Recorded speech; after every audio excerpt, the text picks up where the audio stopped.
ஆண்டவர் உங்களுக்கு தந்திருக்கிற வாக்கு தத்துவம் ஆதியாகமம் 22ஆம் அதிகாரம் 17வது வசனம். நான் உன்னை ஆசீர்வதிக்கவே ஆசீர்வதித்து உன் சந்ததியை வானத்து நட்சத்திரங்களைப் போலவும் கடற்கரை மணலைப் போலவும் பெருகவே பெருக பண்ணுவேன். ஆண்டவர் உங்களுக்கு வாக்கு கொடுக்கிறார், என் பிள்ளைகளே, நான் உங்களை ஆசீர்வதித்து உங்களுடைய சந்ததியை பெருக பண்ணுவேன். அந்த ஆசீர்வாதத்துக்கு தானே என்னை தேடி வந்திருக்கிறீங்க. நான் உங்களுக்கு குழந்தை செல்வத்தை அருளி உங்களை ஆசீர்வதித்து உங்களுடைய சந்ததியை நான் பெருக பண்ணுவேன் என்று கர்த்தர் உங்களுக்கு வாக்கு கொடுக்கிறார். இந்த ஆசீர்வாதத்தை எப்படி பெற்றுக்கொள்வது? இந்த வாக்கு தத்துவத்தின் ஆசீர்வாதத்தை பெற்றுக்கொள்ள ஆண்டவர் எதிர்பார்க்கிற காரியம் என்ன? ஒரு 3 வசனங்களை வாசிக்க கேட்போம். மார்க் 11ஆம் அதிகாரம் 24, 25, 26. ஆதலால் நீங்கள் ஜெபம் பண்ணும் போது எவைகளை கேட்டுக்கொள்வீர்களோ அவைகளை பெற்றுக்கொள்வோம் என்று விசுவாசியுங்கள். அப்பொழுது அவைகள் உங்களுக்கு உண்டாகும் என்று சொல்லுகிறேன். நீங்கள் நின்று ஜெபம் பண்ணும்போது ஒருவன் பேரில் உங்களுக்கு யாதொரு குறை உண்டாயிருக்குமானால் பரலோகத்தில் இருக்கிற உங்கள் பிதா உங்கள் தப்பிதங்களை உங்களுக்கு மன்னிக்கும்படி அந்த குறையை அவனுக்கு மன்னியுங்கள். நீங்கள் மன்னியாதிருப்பீர்களானால் பரலோகத்தில் இருக்கிற உங்கள் பிதாவும் உங்கள் தப்பிதங்களை மன்னியாதிருப்பார் என்றார். நீங்க ஜெபம் பண்ணும்போது எப்படி ஜெபித்தால் இந்த ஆசீர்வாதம் உண்டாகும், எப்படி ஜெபம் பண்ணினால் இந்த நன்மையான காரியம் நடக்கும், ஆண்டவர் எதிர்பார்க்கிற காரியம் என்ன? இந்த வசனங்கள்ல ஆண்டவர் அதை தெளிவாய் சொல்லுகிறார்.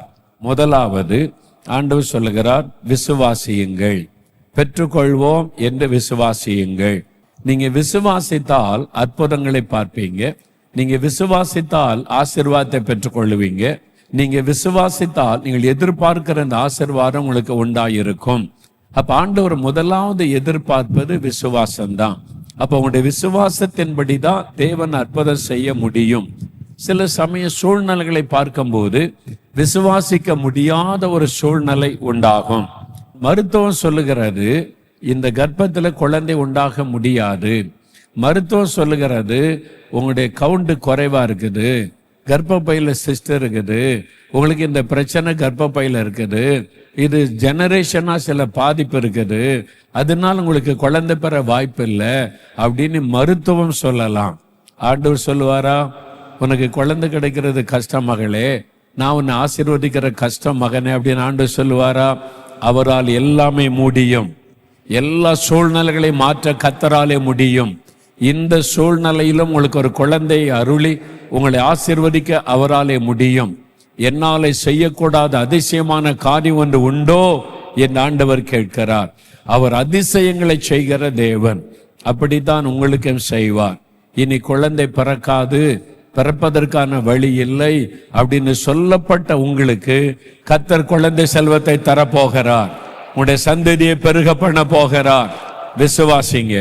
ஆண்டவருடைய வார்த்தையை, அவருடைய வாக்குத்தத்தத்தை விசுவாசிங்க.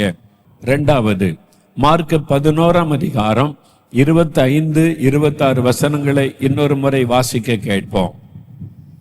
நீங்கள் நின்று ஜெபம் பண்ணும்போது ஒருவன் பேரில் உங்களுக்கு யாதொரு குறை உண்டாயிருக்குமானால் பரலோகத்தில் இருக்கிற உங்கள் பிதா உங்கள் தப்பிதங்களை உங்களுக்கு மன்னிக்கும்படி அந்த குறையை அவனுக்கு மன்னியுங்கள்.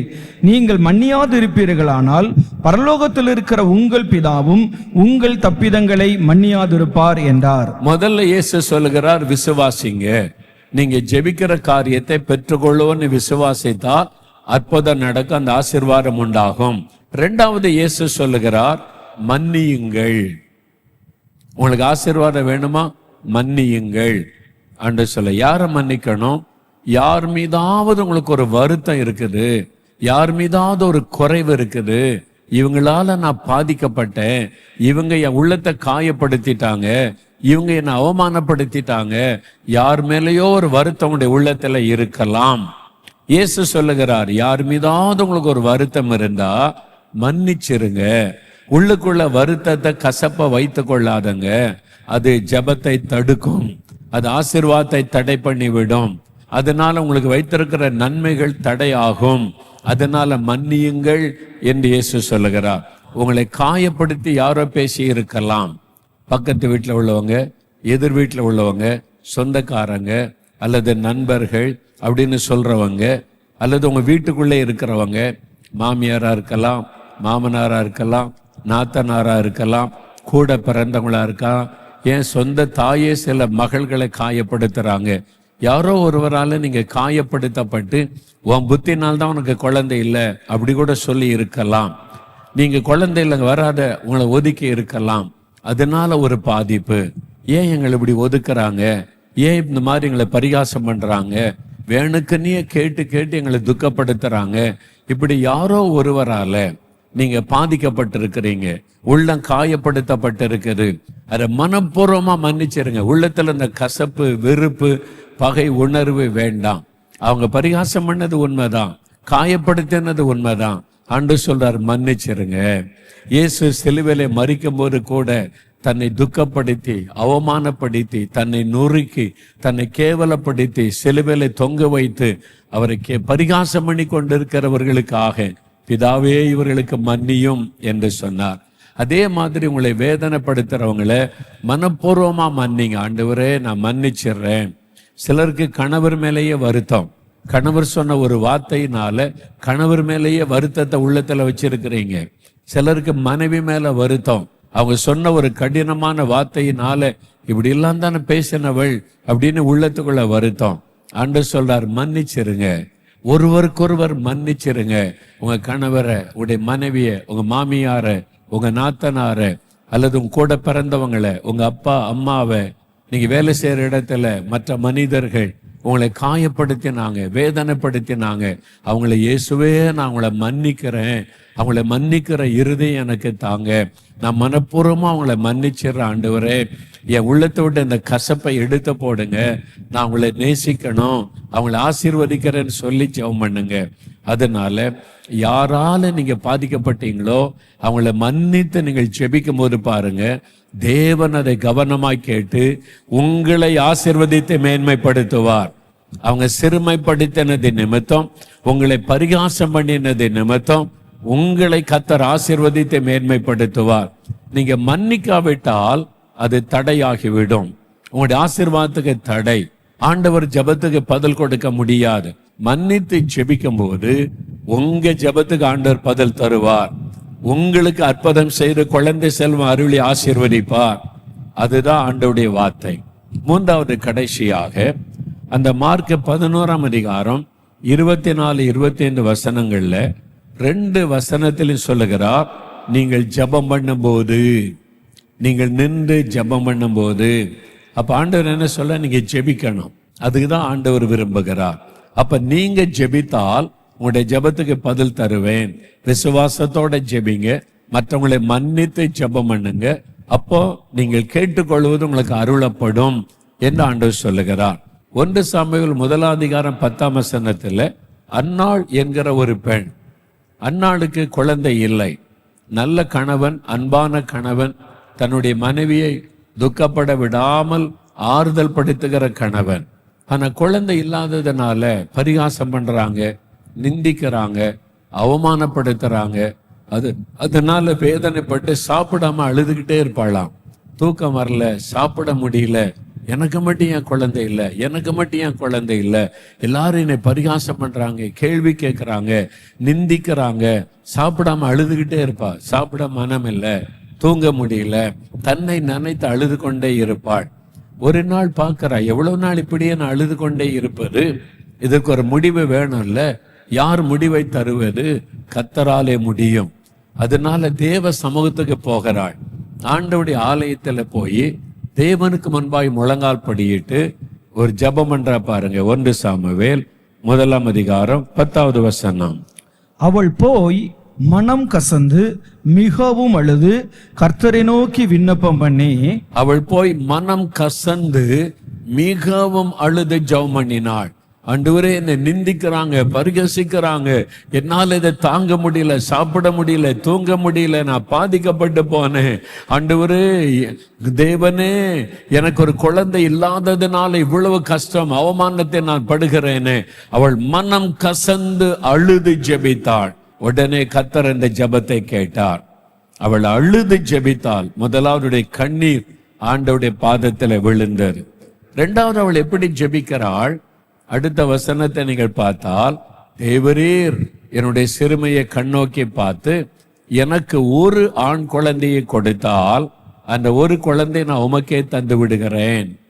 என் நிந்த மாறினா போரும், என்னை பரிகாசம் பண்றவங்க வாய் அடைக்கப்பட்டால் போரும், என்னை கேவலமா பேசி என்னை வேதனைப்படுத்துறாங்க, அது மட்டும் நின்றால் போரும், ஒரு குழந்தை கொடுங்க, அதை உங்களுக்கே தந்து விடுகிறேன். பொருத்தனை பண்ணி ஜெபித்தாள். முதலாவது கண்ணீர் விட்டு அழுது ஜெபித்தாள். இரண்டாவது பொருத்தனை பண்ணி ஜெபம் பண்ணினாள். அன்னாள் சொல்லுகிறாள், ஒரு ஆண் குழந்தை கொடுங்க, உங்களுக்கே நான் தந்துடுறேன், ஒரு குழந்தை ஆண்டவுடைய ஊழியத்துக்கு நான் கொடுத்துட்றேன் என்று சொல்லுகிறாள். இப்ப நம்ம அப்படி சொல்ல முடியுமா? இல்ல நாங்க வளர்க்கணும், இல்ல சரி என்ன ஜெபிக்கலாம்? உமக்காக நாங்க இந்த குழந்தையை வளர்ப்போம், உமக்கு பிரியமானபடி நீர் எதிர்பார்க்கிறபடி வளர்க்க எங்களுக்கு ஒரு குழந்தையை தாரும். பொருத்தனை பண்ணுங்க, ஒரு பொருத்தனையின் ஜெபம். மூன்றாவது, அவள் வெகு நேரம் ஜெபித்தாளாம். அந்த 1 சாமுவேல் 1 வாசித்தால் வெகு நேரம் ஜெபித்து கொண்டே இருக்கிறாள், அழுது ஜெபிக்கிறாள். ஆசாரியன் ஊழியக்காரன் பார்க்கறான், என்ன இவ இவ்வளவு நேரம் ஜெபம் பண்றா, யாருமே இப்படி ஜெபித்த பார்த்தது இல்லை, ஏதாவது குடிச்சிட்டு வந்த உளறுகளாளா என்பதாய் பார்த்தான். அவள் சொன்னாள், இல்ல, நான் மனக்லேசமுள்ள ஒரு பெண், என் இருதயத்தை எல்லாம் தேவ சமூகத்திலே ஊற்றி விட்டேன், என்னுடைய பாடு, நிந்தை, அவமானம் எல்லாத்தையும் இயேசுடைய பாதத்துல நான் கர்த்தருடைய பாதத்துல ஊற்றி விட்டேன் என்பதாய் முழுமையா தன்னுடைய காரியத்தை ஆண்டவருக்கு அர்ப்பணித்து விட்டாள். அதனாலதான் வெகு நேரம் ஜெபம் பண்ணினாள். என்ன அர்த்தம்? பதிலை பெற்றுக்கொள்ளும் வரைக்கும் ஜெபம் பண்ணினாள். நீங்க பதிலை பெற்றுக்கொள்ள வரைக்கும் ஜெபிக்கணும். ஒரு நாள் ஜெபத்தோடு நின்று விடக்கூடாது. நாளைக்கு மறுநாள் ஒவ்வொரு நாளும் அந்த ஆசீர்வாதத்தை பெற்றுக்கொள்ளும் வரைக்கும், காணும் வரைக்கும் அந்த வாக்குத்தத்தத்தை சொல்லி சொல்லி சொல்லி ஜெபித்து கொண்டே இருக்க வேண்டும். அன்னாள் அப்படி ஜெபம் பண்ணினாள், தொடர்ச்சியாக விடாமல் ஜெபம் பண்ணினாள். அவள் பாருங்க, வெகு நேரம் ஜெபம் பண்ணினாள். அந்த ஜெபத்திற்கு பதில் வந்ததா? வந்தது. என்ன நடந்தது பாருங்க. 1 சாமுவேல் 1 17-18 வசனங்களை வாசிக்க கேட்போம்.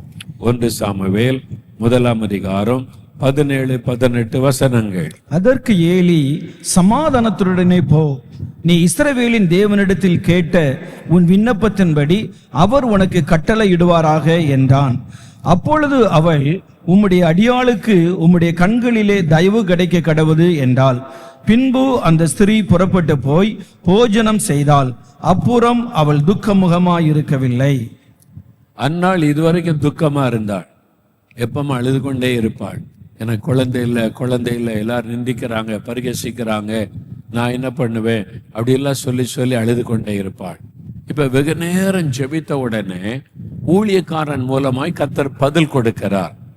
ஏலி என்கிற ஆசாரியன் ஊழியக்காரன் சொல்லுகிறான், மகளே சமாதானத்தோட போ, நீ வேண்டிக் கொண்டதை கர்த்தர் உனக்கு அருளுவார், நீ என்ன வேண்டிக் கொண்டே அது உனக்கு அருளப்படும், போ சமாதானத்தோட.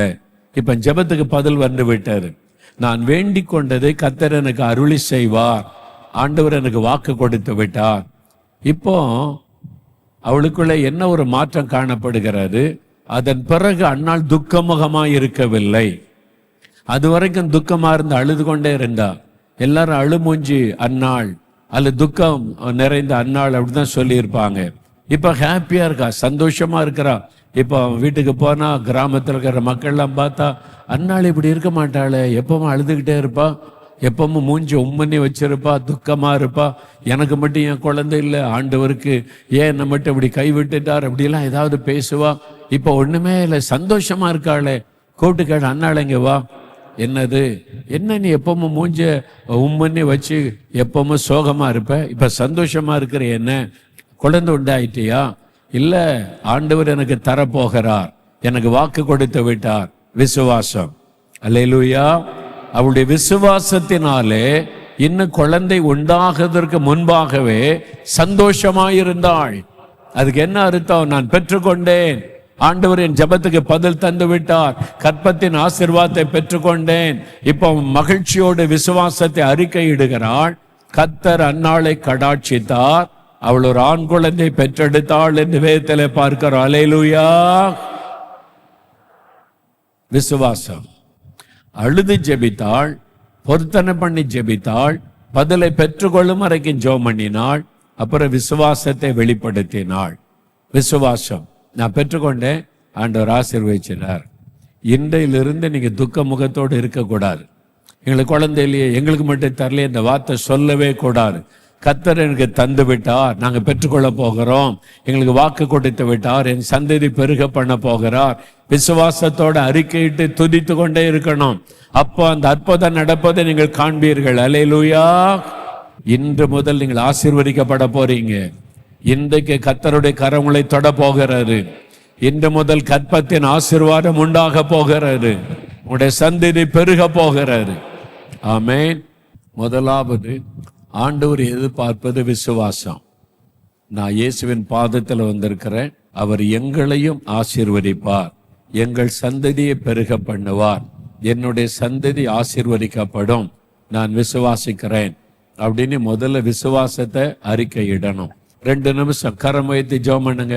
விசுவாசத்தை அறிக்கையிடுங்க. கண்களை மூடி, இயேசுவே, என்னையும் என் மனைவியை நீங்க ஆசீர்வதிக்கிறீங்க, உன் சந்ததியை பெருக பண்ணுவேன் என்று வாக்கு கொடுத்தபடி பெருக பண்ணுகிறீங்க.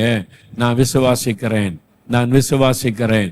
இயேசுவே, நாங்கள் விசுவாசிக்கிறோம், விசுவாசிக்கிறோம். எங்கள் சந்ததியை நீர் பெருக பண்ணுகிறீர், குழந்தை செல்வத்தை தருகிறீர், நாங்கள் பெற்றுக்கொள்கிறோம், விசுவாசிக்கிறோம். விசுவாசத்தோடு நாங்கள் செபிக்கிறோம். நீங்க வாக்கு கொடுத்ததை நிறைவேற்றும். பெற்றுக்கொள்ளுகிறோம், பெற்றுக்கொள்ளுகிறோம், பெற்றுக்கொள்ளுகிறோம். இயேசுவின் நாமத்தில் நாங்கள் பெற்றுக்கொள்ளுகிறோம், இயேசுவின் நாமத்தில். அடுத்து, என்னை ஒருத்தரை நேசிக்க முடியல, ஒருத்தரை மன்னிக்க முடியல, என்னை ரொம்ப கேவலமா பேசிட்டாங்க, குழந்தை இல்லாததுக்காக பரிகாசம் பண்ணிட்டாங்க, என்னை காயப்படுத்திட்டாங்க, அவங்கள என்னால மன்னிக்க முடியல, அந்த மன்னிக்க முடியாம உள்ளத்துக்குள்ள வருத்தம் இருக்குது, நான் மனப்பூர்வமா அவங்கள மன்னிக்கணும், அந்த இருதயத்தை ஆண்டவர் எனக்கு தரணும். இன்னைக்கு ஆண்டவர் என்னோடு பேசினார், நான் என்னை பாதித்த மக்களை நான் மனப்பூர்வமா மன்னிக்கணும். அப்படி சொல்றவங்க வலதுகரம் வைத்துங்க, கண்களை மூடுங்க. யாரை ஆண்டவர் உணர்த்துகிறாரோ, ஆண்டவரே அவர்களை நான் மன்னிக்கிறேன்னு சொல்லுங்க. மனப்பூர்வமா நான் மன்னிக்கிறேன், அவங்களை மன்னிக்கிற இருதயத்தை எனக்கு தாரும். என்னை காயப்படுத்தினவர்களை மன்னிக்கிறேன், என்னை வேதனைப்படுத்தினவங்களை நான் மன்னிக்கிறேன், என்னை பரிகாசம் பண்ணினவங்களை நான் மன்னிச்சிடுறேன். ஆண்டவரே, என் உள்ளத்தை காயப்படுத்தி வேதனைப்படுத்தி பப்ளிக்கில் என்னை அவமானப்படுத்தினாங்க, அவங்களுக்கு கூட நான் மன்னிச்சிடுறேன். ஆண்டவரை சொல்லுங்க, சொல்லுங்க. என் கணவரை நான் மன்னிச்சிடுறேன், என் மனைவியை நான் மன்னிச்சிடுறேன், என் மாமியாரை நான் மன்னிச்சிடுறேன், என் நாத்தனார் பேசின வார்த்தைகளை மன்னிக்கிறேன். சொல்லுங்க, சொல்லுங்க. வாய் திறந்து ஆண்டவரோடு பேசுங்க. மன்னிச்சிடுறேன் ஆண்டவரை, மன்னிச்சிடுறேன். மன்னிக்கிற இருதயத்தை எனக்கு தாரும், அவங்களை மன்னிக்கிற சுபாவத்தை எனக்கு தாரும். இயேசுவின் நாமத்தில் மனப்பூர்வமாய் நான் மன்னிக்கிறேன். யார் யார் உண்மையா ஒப்பு கொடுக்கிறீங்களோ, உங்க மேல ஆவியானுடைய வல்லமை இறங்குகிறது, ஆவியானுடைய அன்பு ஊற்றப்படுகிறது.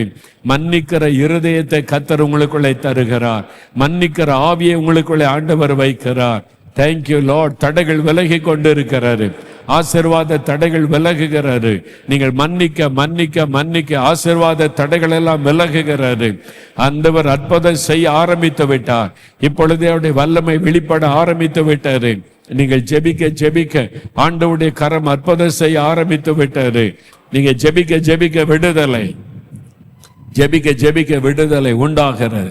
இயேசுவே ஸ்தோத்திரம் சொல்லுங்க. இயேசுவே ஸ்தோத்திரம். வாய் திறந்து, இயேசுவே உமக்கு ஸ்தோத்திரம், என் ஜெபம் கேட்கப்பட்டதற்காய் ஸ்தோத்திரம். ஆண்டவர் ஜெபத்தை கேட்டார், மன்னிக்கிற ஜெபத்தை ஆண்டவர் கேட்டார். தகப்பனே, இவ்வளவு பிள்ளைகளுக்காக உம்முடைய சமூகத்தில் நான் நின்று ஜெபிக்கிறேன். ஒவ்வொருவருடைய சந்ததியும் பெருகணும், அதற்காக நான் ஜெபிக்கிறேன். எல்லாம் கடைசியா ஒரு முறை ஜெபம் பண்ணுங்க, ஜெபம் பண்ணுங்க, கருத்தா ஜெபம் பண்ணுங்க. தகப்பனே, ஆண்டவரே, பிள்ளைகளுடைய ஜெபத்தை கேளும், அவங்க வேண்டிக் கொள்ளுகிறதை கேளும். விசுவாசத்தோட ஜெபிக்கிறாங்க, மன்னித்து ஜெபிக்கிறாங்க, பொருத்தனை பண்ணி ஜெபிக்கிறாங்க. அந்த ஜெபத்துக்கு பதில் கொடுங்க. கட்டாயம் ஆசீர்வதிங்க, ஆசீர்வதிங்க. ஆண்டவரை ஆசீர்வதிங்க. ஒவ்வொருவரையும் தொடுங்க, ஒவ்வொருவரையும் தொடுங்க. உடைய தழும்புள்ள கரம் தொடட்டும். ஒவ்வொருவருடைய வாழ்க்கை வாழ்க்கையில நன்மை உண்டாகட்டும், சந்ததி பெருகட்டும், குழந்தை செல்வம் உண்டாகட்டும், கற்பத்தின் ஆசீர்வாதம் உண்டாகட்டும். இயேசுவின் நாமத்தில் ஆசீர்வதிங்க, ஆசீர்வதிங்க ஆண்டவரே.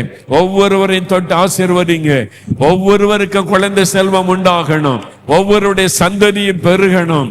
தேவனே, இவர்களுக்காய் திறப்பிலே நின்று நான் செபிக்கிறேன். அவருடைய துக்கங்கள் மாறணும், அவருடைய கண்ணீர் துடைக்கப்படணும், அவருடைய வேதனைகள் நீங்கணும், அவருடைய நிந்தைகள் எல்லாம் மாறணும்.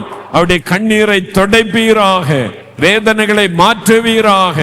இன்று முதலே ஒரு மாற்றம் உண்டாவதாக. ஒவ்வொருவரையும் ஆசீர்வதி. நீர் ஆசீர்வதித்து விட்டதற்காய் ஸ்தோத்திரம். அப்பனே, உமக்கே நன்றி செலுத்துகிறோம். இயேசு கிறிஸ்துவின் நாமத்தில் ஜெபிக்கிறோம் பிதாவே, ஆமென். இயேசு விடுவிக்கிறார் யூடியூப் சேனலை சப்ஸ்கிரைப் செய்திடுங்கள். சப்ஸ்கிரைப் பட்டனை கிளிக் செய்து பெல் சின்னத்தையும் கிளிக் செய்து அன்றாட புது நிகழ்ச்சிக்கான தகவலை பெற்றிடுங்கள்.